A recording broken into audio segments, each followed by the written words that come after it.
The current writer's strike is causing havoc with the visual effects industry.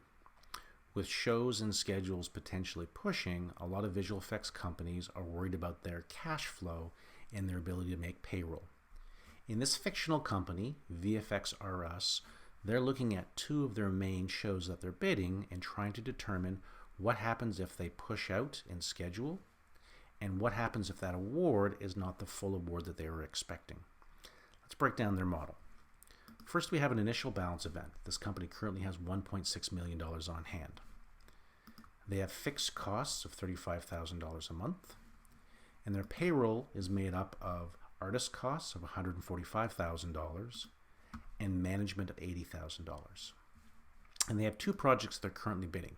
This is our contract event, which is a specialty event here. And here we're able to model out two projects. One is Stranger Things. The second is the next season of House of the Dragon.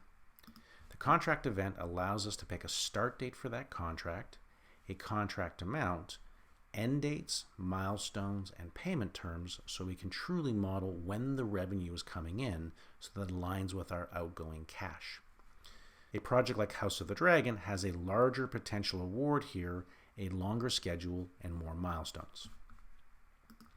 In this example right now, we're assuming that there are no changes to schedule, and we're able to look at the cash flow for the company here and to see that everything is going to be okay, and they just have to make sure that they have projects to keep them busy once they get into 2025. Now the next thing we can do here is we can turn off this lock and now expose our two modifiers here. Modifiers allow us to point to an upstream event like a contract event and to a specific record like Stranger Things and modify some of those properties.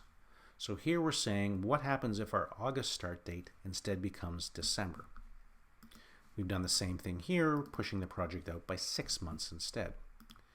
And now when we graph all three of these scenarios, we can see that the company is going to be fine, but there are going to be some very close call months in here as they navigate their schedule and their payroll.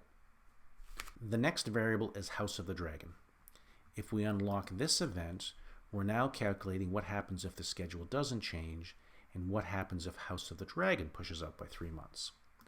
I'm able to turn this on now. We now have 6 different scenarios, and we can see that we actually have a lot more variability here. And in 3 of these scenarios, there are going to be payroll and cash flow problems.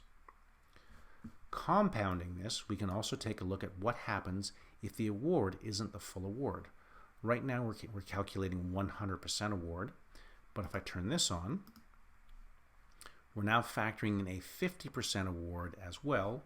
We have 12 different scenarios, and we can see there are many scenarios here right now where the company cannot properly make payroll. This is where we might get into some staffing decisions right now, and we could use a modifier and some of our other events to scenario plan what happens if we need to reduce staff or make some staffing changes in order to keep this company financially viable.